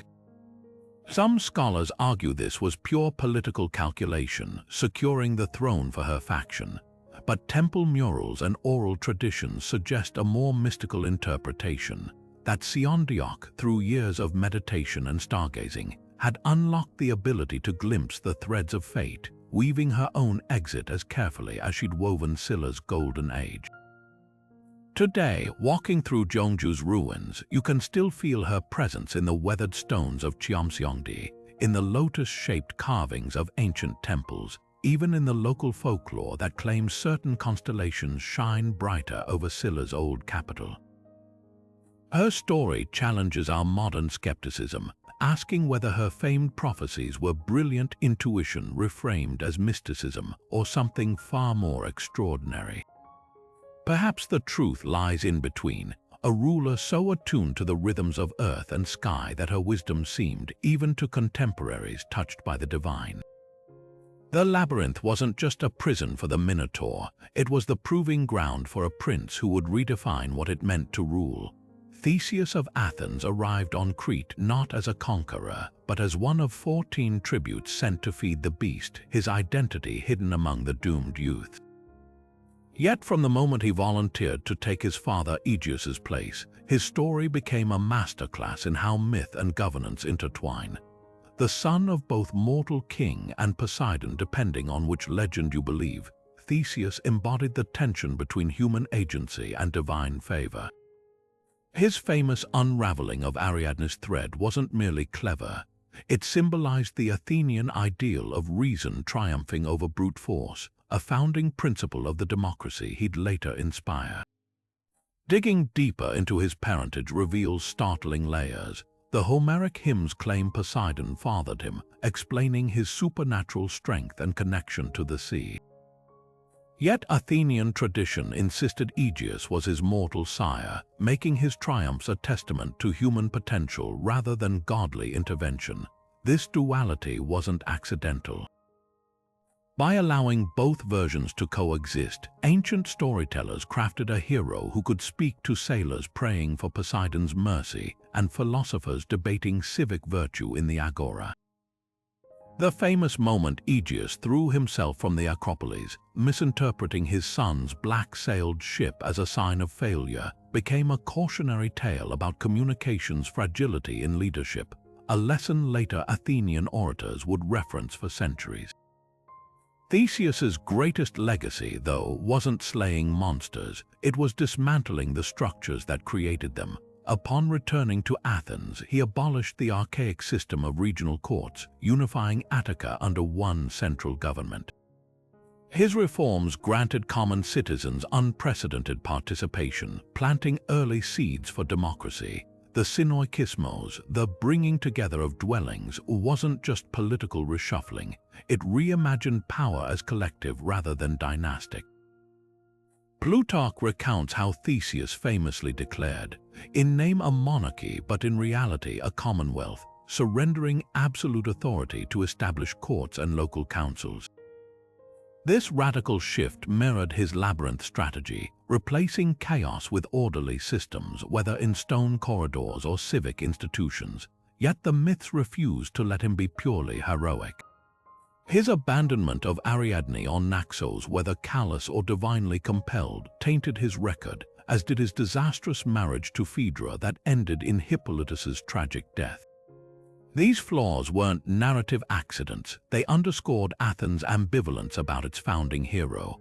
The city celebrated him in festivals like the Oskophoria, where youth reenacted his return from Crete, but also preserved stories of his failures as reminders that even the wisest rulers stumble. Modern excavations in the Athenian Agora reveal a shrine dedicated to Theseus beside lawmaking spaces, literally embedding his myth into democracy's physical heart. Perhaps the most revealing detail lies in what happened after his death. Unlike Hercules, who ascended to Olympus, Theseus's bones became a political relic. During the Persian Wars, the Delphic oracle commanded Athens to retrieve his remains from Skyros for protection, a move historians now recognize as Simon's propaganda to legitimize his policies. Even in decay, Theseus remained a tool for nation-building, his legend flexed to serve changing times. The labyrinth may have been his proving ground, but Athens became the real maze, one where ideals of justice, power, and human potential twisted into new shapes with each generation. His story endures not because he was perfect, but because he dared to imagine a world where monsters could be slain not just with swords but with systems. The steppe winds carried the stench of spilled blood as Queen Tomarus of the Massagetae surveyed the battlefield, her gaze locking onto the lifeless eyes of history's most renowned conqueror. Cyrus the Great, the architect of Persia's empire, lay decapitated at her feet, a man who had subdued nations now humbled by a nomadic queen's wrath. This wasn't just a military victory, it was cosmic retribution, a moment where divine justice flowed through the sword of a woman Herodotus would later call the savagest of all warriors. But who was this steppe ruler who dared to drown a king's head in blood? And why does her legend still chill the spines of historians 25 centuries later? Tomarus's people, the Massagetae, were no ordinary tribe. Roaming the windswept plains between the Caspian Sea and the Aral Sea, they lived by a code as harsh as their environment, drinking mare's milk, worshipping the sun as a god, and viewing death in battle as the highest honor. When Cyrus, fresh from his triumphs over Babylon and Lydia, set his sights on their lands, he didn't anticipate a queen who would turn his own tactics against him. The Massagetae's resistance wasn't just physical, it was spiritual. Their warriors fought under the belief that Tomarus was the earthly hand of their sun deity, her strategies infused with celestial insight. Cyrus's initial overtures revealed just how little he understood his foe. Thinking to exploit tribal divisions, he sent an offer of marriage to Tomarus, a diplomatic insult she threw back like poisoned wine.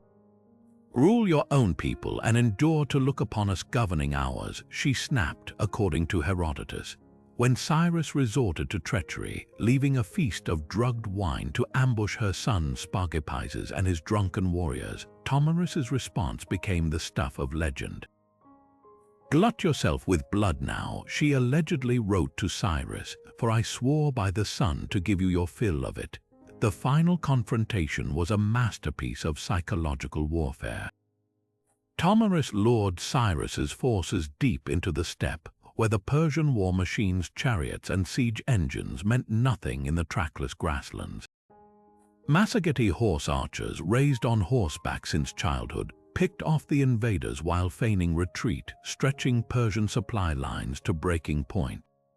When Cyrus fell, Thomiris didn't just claim victory. She staged a ritual. Ancient accounts describe how she plunged his severed head into a wineskin filled with human blood, literalizing her prophecy in a grotesque baptism. This wasn't mere brutality. It was theology in action, a nomadic queen enforcing the steppe's unforgiving laws upon an emperor who thought himself above them. What makes Thomiris's legacy so haunting is how history tried and failed to diminish her. Greek and Persian scribes painted her as a barbarian queen, her triumph over Cyrus framed as an anomaly rather than a testament to her genius. Yet archaeology whispers a different story. Burial mounds across Kazakhstan and Turkmenistan reveal a culture of formidable female warriors, their graves containing bows, swords, and ritual headdresses, proof that Thomiris's authority wasn't an exception, but part of a broader tradition of steppe matriarchy. Even her name hints at deeper roots, possibly derived from the Iranian Tom Reish, meaning strong of rule, a title as much as a name. Modern attempts to locate the battle site have led scholars to the murky waters of the Sirdarya River, where rusted arrowheads and Persian armor fragments occasionally surface after spring floods. But the real evidence of Thomiris's impact lies in the unbroken thread of her story, retold from the yurts of Mongolia to the operas of Renaissance Europe. She appears in Dante's Inferno, stands immortalized in Rubens's paintings, and even lends her name to an asteroid orbiting between Mars and Jupiter, celestial recognition for a queen who became a force of nature. Her triumph over Cyrus wasn't just the defeat of a king. It was the moment the steppe's voice roared back at empire's arrogance, a reminder that no conqueror, however great, is immune to the vengeance of those who fight for home and heaven. He was only 9 years old when the double crown of Egypt settled onto his brow, a child tasked with healing a fractured kingdom. Tutankhamun inherited more than a throne. He bore the weight of his father Akhenaten's failed revolution. The heretic pharaoh had shattered Egypt's spiritual foundation, banning the old gods to worship the Aten alone. Temples stood abandoned, priests whispered in shadows, and the people ached for the familiar rhythms of Amun and Osiris. Tutankhamun's reign became a divine restoration project, a delicate dance between tradition and transformation. His very name, originally Tutankhaten, was changed to honor Amun, a symbolic rebirth marking Egypt's return to cosmic order. The young king didn't act alone. Behind his golden mask stood powerful advisors like the Vizier Ai and General Hormheb, who guided his hand as he reinstated festivals, reopened temples, and erased his father's monotheistic experiment from monuments. But don't mistake him for a puppet. A ceremonial dagger buried with him, its blade forged from meteoritic iron, suggests celestial connections, perhaps a gift from foreign dignitaries acknowledging his growing authority. Wall paintings in his tomb show him hunting ostriches, their feathers adorning his chariot, a bold display of vigor from a ruler often dismissed as frail. Then there's the tomb itself, the only pharaonic burial chamber found nearly intact in modern times. When Howard Carter broke through its sealed doorway in 1922, he didn't just uncover treasure, he unleashed a legend. The so-called Curse of the Pharaohs exploded into public imagination after Lord Carnarvon's mysterious death, fueled by newspapers eager for sensational tales. Yet the real magic wasn't in imagined hexes, but in the staggering craftsmanship. Golden shrines nested like Russian dolls, alabaster vessels still holding traces of sacred oils, the iconic death mask whose lapis lazuli and quartz eyes seem to follow you across millennia. Modern science peels back layers the ancients never could. CT scans reveal a young man with a club foot and malaria-ridden bones. his body hastily mummified, evidence of a death so unexpected. His burial chamber was likely repurposed from someone else. Forensic analysis suggests he perished from complications of a broken leg, possibly from a chariot accident during a hunt. Even his famous golden mask originally bore another's name, hastily re-engraved for the boy king. Tutankhamun's greatest legacy isn't in what he accomplished, but what he represents, a bridge between chaos and continuity. His reign lasted barely a decade, yet his rediscovery made him the face of ancient Egypt for the modern world. Museums touring his artifacts draw crowds like relics of a saint, proving that some rulers achieve immortality not through conquest, but through the stories we tell long after their names fade from stone. She didn't just demand cattle, she ignited a war that would echo through Celtic legend for centuries. Queen Medebi of Connacht rode into battle not just for land or gold, but for a principle as old as Ireland itself. Sovereignty wasn't given, it was seized. The Táin Bó Cúailnge, Ireland's greatest epic, paints her as a force of nature, warrior, strategist, and living incarnation of the goddess Maeve, whose very name meant she who intoxicates. When her husband Ailill boasted that his prize bull surpassed anything in her herds, Medebi didn't bristle in private. She launched a full-scale invasion of Ulster to steal the brown bull of Cooley, turning a marital spat into a mythic clash that revealed the brutal calculus of Celtic power. Medebi's obsession with the bull wasn't mere vanity. In Celtic cosmology, cattle represented wealth, yes, but also divine right. The sacred union between a ruler and the land was often symbolized by a goddess offering a bull to her chosen king. By fixating on Ulster's legendary bull, Medebi wasn't just evening the score with her husband. She was asserting her own sovereignty, proving she needed no man's beast to legitimize her rule. This wasn't just a cattle raid, it was theological warfare. Her armies advanced, described in the Táin with cinematic ferocity, included warriors from across Connacht, mercenaries, and even her own daughter Finabert, used as a bargaining chip to secure allies. Medebi played every piece on the board with ruthless precision, blurring the line between queen and war deity. Yet for all her ferocity, Medebi's most fascinating trait was her unabashed femininity. Ancient texts describe her preparing for battle by menstruating into rivers to weaken enemy heroes, a grotesque but potent symbol of feminine power weaponized. She took lovers openly, including the Ulster exile Fergus Mac Roach, whose defection to her camp gave her insider knowledge of enemy tactics. The Celts didn't view female sexuality as weakness. In Medebi's case, it was another arrow in her quiver. Even childbirth became tactical. Legend claims she paused mid-invasion to deliver twins, then strapped them to her chariot and charged back into the fray. The Ulster cycle's most iconic moment comes when Medebi's forces finally face Cu Chulainn, the Hound of Ulster. The teenage demigod single-handedly held her army at bay, his warp spasm transforming him into a monster more terrifying than any bull. Yet Medebi didn't flinch. She matched his supernatural rage with icy strategy, sending wave after wave of fighters until exhaustion nearly killed him.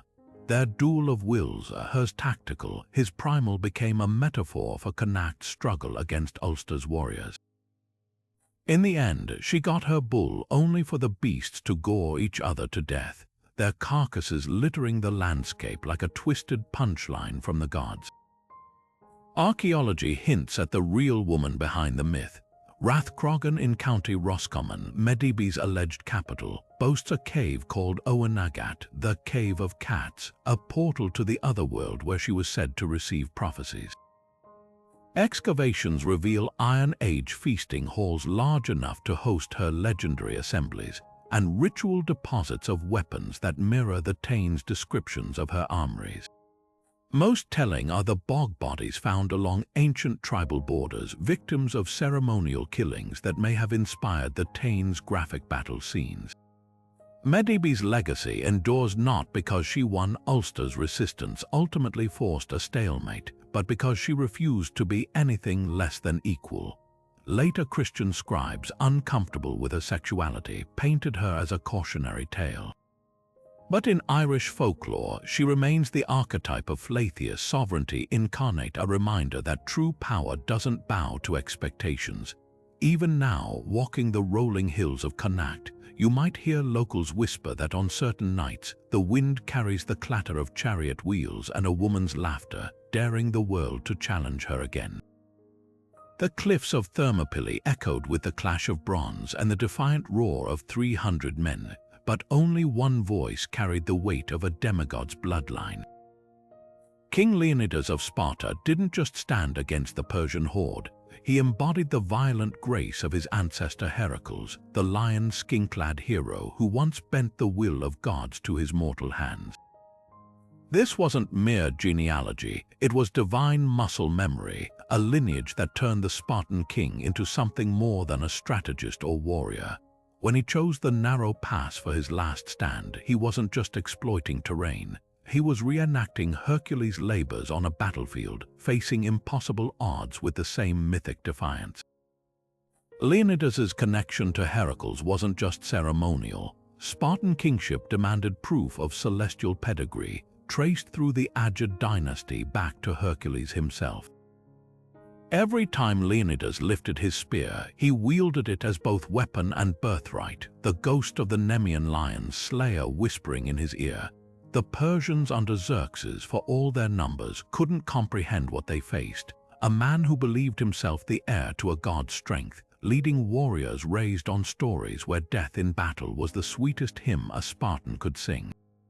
The legendary delay at Thermopylae, those 3 days that changed history, wasn't just tactical genius. It was theater staged at the crossroads of mortality and myth, where a king dared the universe to deny his destiny.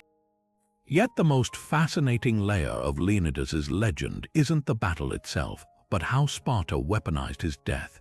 The story of the 300 Spartans holding back millions became propaganda so potent it still shapes military idealism today. But dig deeper and contradictions emerge. Herodotus's account mentions 700 Thespians and 400 Thebans fighting alongside Leonidas's Spartans allies, often erased from popular retellings. The oracle's prophecy claiming Sparta would lose a king or its walls wasn't just foreshadowing. It was political calculus, framing Leonidas's sacrifice as necessary to save the city-state itself. Even his famous retort to Xerxes' demand for their weapons, "Come and take them," may be apocryphal, yet it perfectly encapsulates the Spartan ideal of laconic wit as psychological warfare. Modern archaeology peels back the legend's guilt layers. Excavations at Thermopylae reveal the pass was far wider in 480 BC than today's topography suggests, forcing historians to reconsider how few men could realistically hold it. The recovered Persian arrowheads, some still lodged in ancient embankments, hint at the storm of projectiles Leonidas's shield wall endured. Most telling are the Spartan artifacts found near the supposed last stand site, a broken spear tip, a corroded Corinthian helmet, their simplicity belying Hollywood's gleaming fantasy.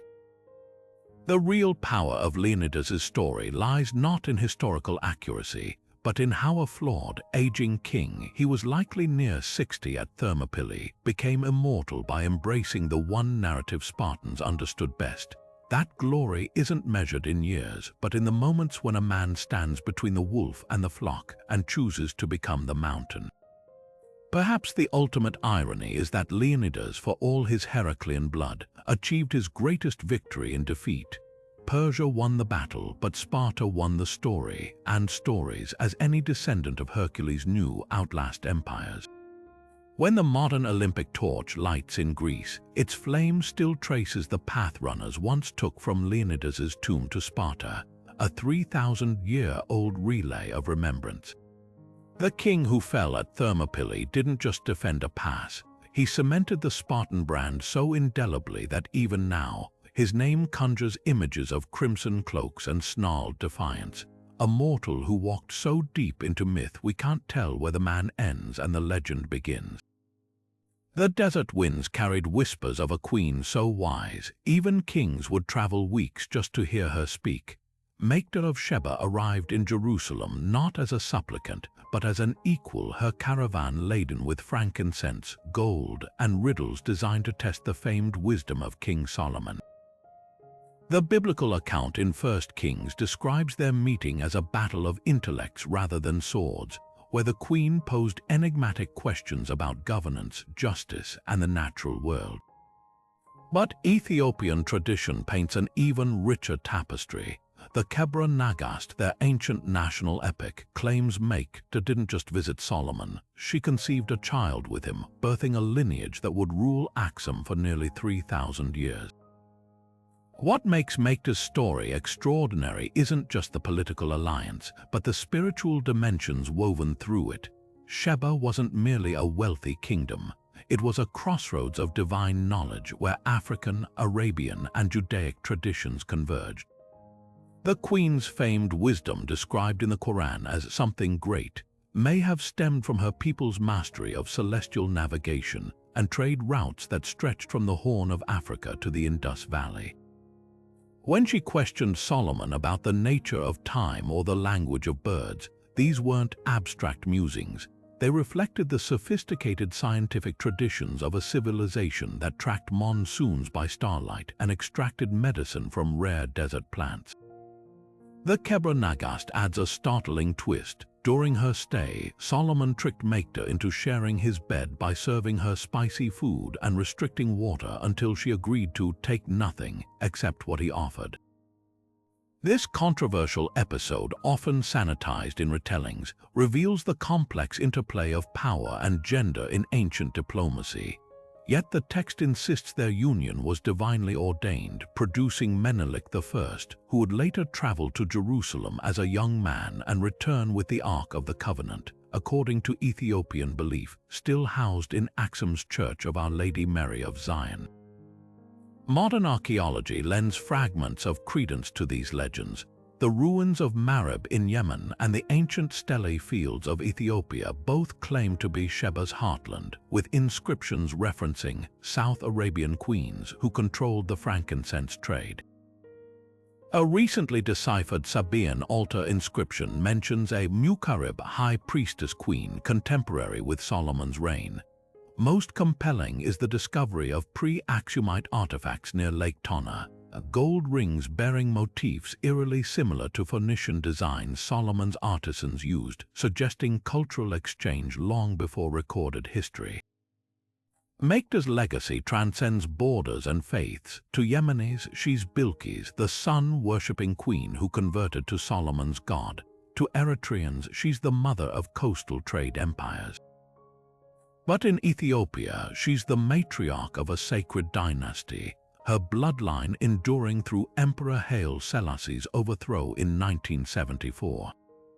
The enduring power of her story lies in its ambiguity. Was she a shrewd diplomat using marriage to secure an alliance, a seeker of divine truth, or both? Perhaps the answer lingers in the chanting of Ethiopian priests who guard her story, in the scent of frankincense still traded along ancient routes, and in the golden light that still catches the ridges where her kingdom might have stood. The altars of Troy still smoked with sacrifices when King Priam made his last desperate gamble, an old man walking alone through enemy lines to beg for his son's corpse. This wasn't just paternal grief, it was a moment where mortality and divinity collided. Priam, the last ruler of fabled Troy, inherited more than a throne. His very bloodline pulsed with celestial favor, tracing back to Zeus himself through his ancestor Dardanus. Yet his reign would become a harrowing lesson in how even the most sacred connections can't shield a kingdom from fate's cruel turns. The Iliad paints Priam as a man caught between compassion and catastrophe.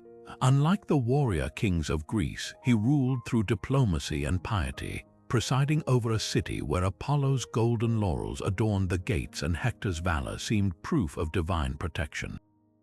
But Troy's walls, supposedly built by Poseidon, held a fatal flaw. Their invincibility depended on the god's whims. When Paris, Priam's reckless son, chose Aphrodite's bribe of Helen over Hera's offered power or Athena's wisdom, he didn't just spark a war. He entangled his father's kingdom in a celestial grudge match, with Zeus weighing mortal lives like grains on a scale. Priam's most haunting scene comes not in battle but in the enemy camp. Kneeling before Achilles, the man who slaughtered his beloved Hector, the aging king presses his lips to the killer's hands, a gesture so raw it shatters the warrior's rage.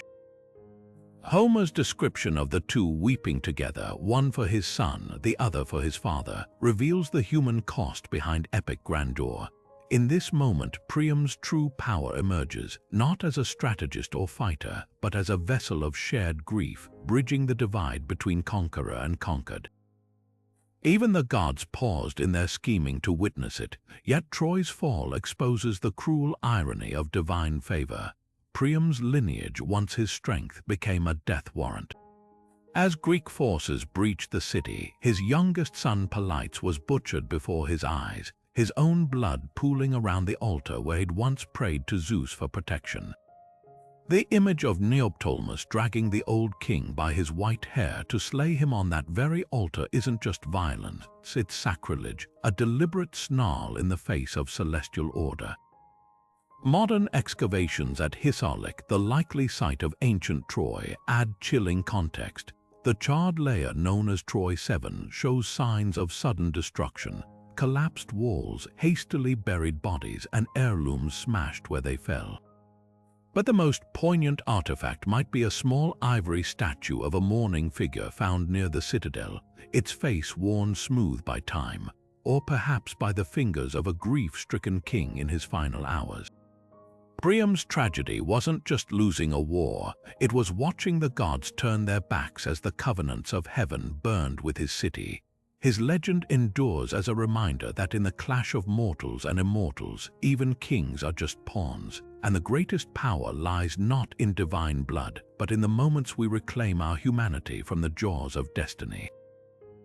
The midnight feast was laid with poisoned wine and treachery, each goblet filled with the vengeance of a queen who refused to let her brother's murder go unanswered. Queen Nitocris of Babylon, a shadowy figure straddling myth and history, orchestrated her retribution with the precision of a divine executioner.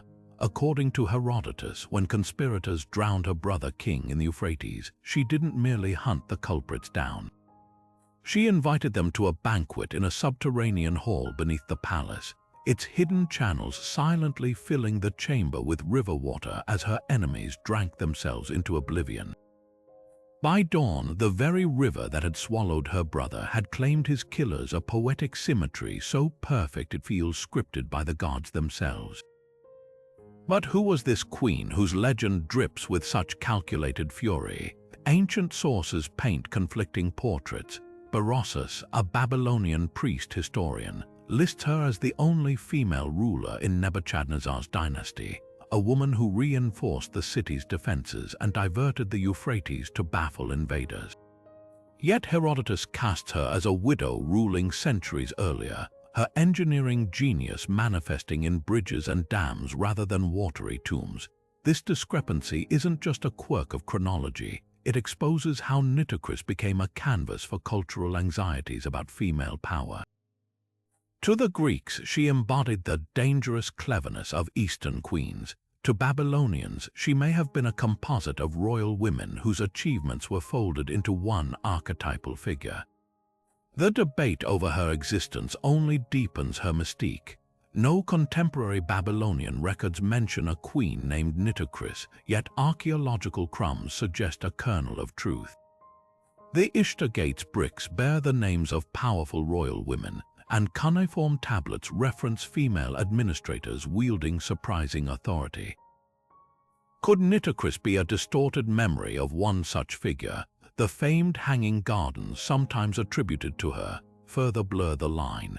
Recent excavations near Nineveh hint that Assyrian Queen Semiramis might have inspired both the gardens and elements of Nitocris's legend, her legacy migrating south through centuries of retelling. Her most haunting legacy isn't in tunnels or tablets, but in the whispered themes she embodies.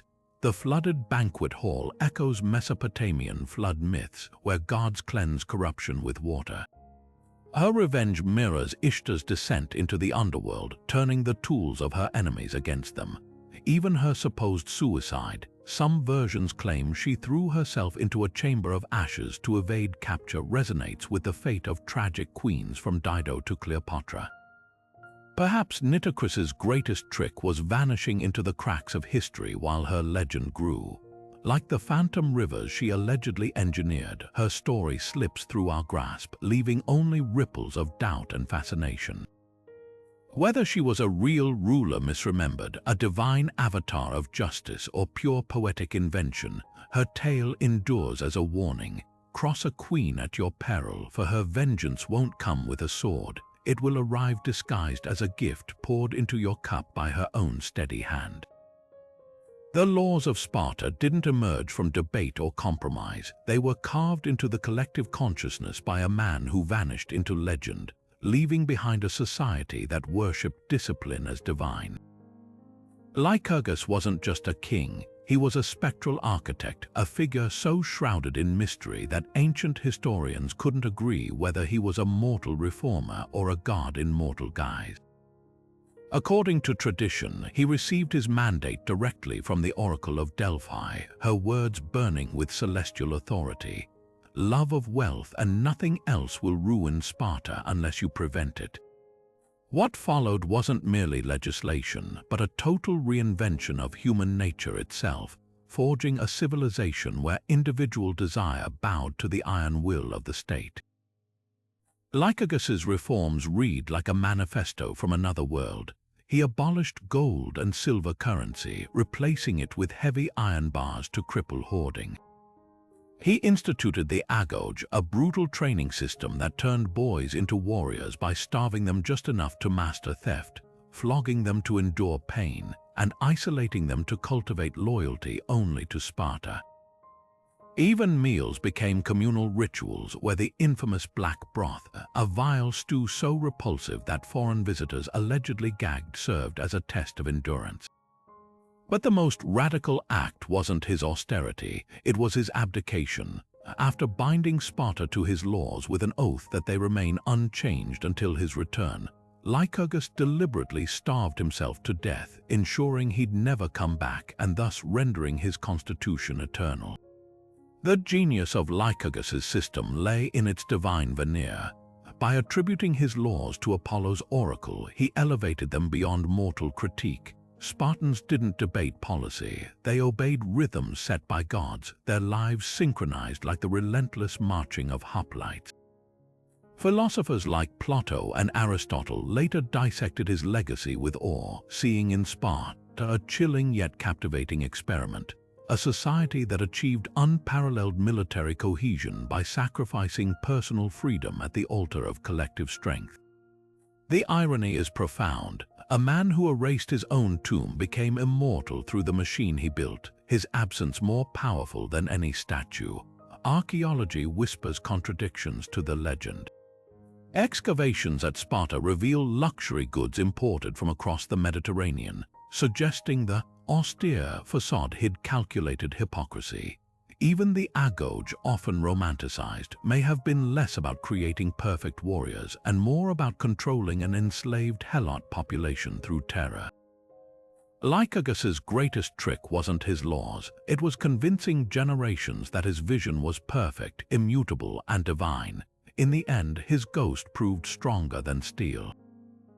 When Sparta fell, it wasn't from external enemies, but from the rigid refusal to adapt the very system that once made it invincible. A final, tragic testament to the power and peril of a king who dared to play God. The Adriatic Sea trembled beneath the hulls of her warships as Queen Tuta of Illyria surveyed the horizon, a woman who turned piracy into statecraft and made the mighty Roman Republic hesitate. Unlike monarchs who ruled through inherited thrones, Tuta's authority surged from the waves themselves.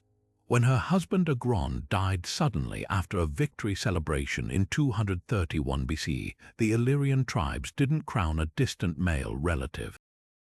They bowed to the widow who'd fought beside them in battle, whose strategic brilliance outshone any claimant's bloodline.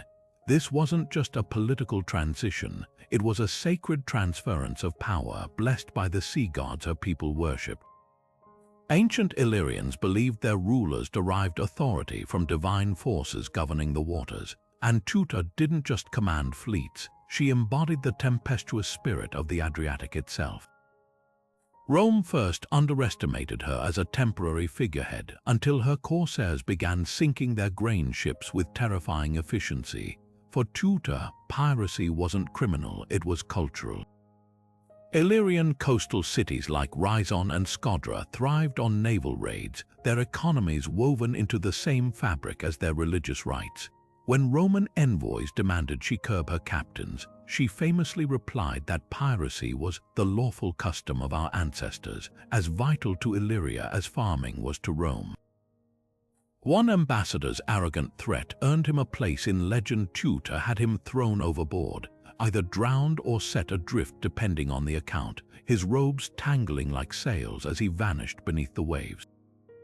This wasn't mere defiance, it was a theological statement. The sea gave and the sea took away. Who was Rome to dictate its laws? Her tactical genius revealed itself in the labyrinthine geography she controlled. The Illyrian coast wasn't just shoreline, it was a jagged maze of hidden coves, narrow straits, and island fortresses where her light Lembi ships could outmaneuver heavier Roman quinquiremes.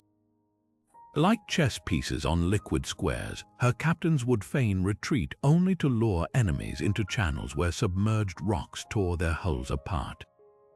Polybius, though biased against her, grudgingly recorded how she exploited seasonal winds to launch surprise attacks, once crippling an entire Roman supply convoy near Corcyra by attacking at moonless midnight. The Adriatic became her chessboard, every current and riptide a weaponized ally. Yet Tuta's downfall came from the same source as her power, her unshakable belief in divine sanction. When Rome finally sent consuls with a proper fleet in 229 BC, they didn't just employ brute force. They struck during the autumn equinox, knowing Illyrian ships would be dispersed for the sacred Dardanian harvest festival. Worse, they turned her vassals against her by promising autonomy, a masterstroke that fractured her coalition. Cornered in Rhizon's citadel, Tuta surrendered on terms that allowed her to rule nominally but stripped her naval sovereignty. The Romans, wary of making her a martyr, couldn't erase her from history. Even in defeat, she haunted them. Modern divers still recover Illyrian artifacts off Croatia's coast, bronze helmets etched with sea serpents, votive statues of goddesses holding miniature ships. These silent witnesses hint at the world Tuta nearly preserved, a Mediterranean where small kingdoms could still defy empires on equal footing. Her legacy isn't just in battles lost, but in the tantalizing question of what might have been had Rome blinked first. The Adriatic's waves still whisper her name, their salt-kissed winds carrying echoes of a queen who dared to declare the open sea her throne room. From the sun-baked temples of Egypt to the mist-shrouded highlands of Britain, these rulers, part monarch, part myth, transcended mere politics to become living bridges between earth and the divine. What unites figures as diverse as Hatshepsut channeling Ammon's will, Theseus navigating his labyrinth of reforms, and Tuta commanding the Adriatic like a goddess incarnate isn't just their extraordinary deeds, but how their stories crystallized the hopes and terrors of their civilizations. These weren't biographies, they were blueprints teaching people what power could and shouldn't be. The pharaoh who became a god, the queen who bent storms to her anger, the king who wrestled with his own mortality. Each legend served as a mirror, reflecting humanity's eternal struggle to reconcile ambition with meaning. Consider how these tales still resonate. Gilgamesh's grief for Enkidu echoes in our modern quests for legacy, while Cyrus's humanitarian conquests challenge our notions of just wars. Boudicca's rebellion distills the price of oppression, and Solomon's ring, that symbol of controlled power, feels eerily relevant in an age of unfettered technology. These rulers' supposed divinity wasn't just about control, it was about context, framing their society's values in the language of the eternal. When Tamar of Georgia claimed God's mandate to rule as a woman, or when Midas learned the difference between wealth and worth, they weren't just shaping history, they were scripting the subconscious of civilizations. Perhaps the most fascinating thread is how these legends mutate across cultures. Notice how flood myths and divine birth stories recur from Mesopotamia to Mesoamerica, or how figures like Semiramis and Dido blur between history and archetype. These parallels suggest something profound, that the urge to elevate rulers beyond mortality isn't about the rulers themselves, but about us. We still crown celebrities and visionaries with near mystical status, chasing that elusive alchemy of charisma and purpose. The masks may have changed, golden diadems swapped for viral fame, but the human yearning for leaders who embody our highest ideals remains. So tell us, which of these legends resonated most with you? Was it Nefertiti's enigmatic power or Leonidas's defiant stand? Perhaps you've heard local tales of divine rulers we haven't covered, whispered myths from your ancestors or hometown ruins. Drop your favorites in the comments. Let's keep the conversation flowing across time. And if you're hungry for more deep dives into history's greatest mysteries, hit subscribe and join us as we keep unraveling the threads between what was, what might have been, and the stories that refuse to die. After all, every like, share, or comment is another knot tied in the endless tapestry of human curiosity, and that's the most divine legacy.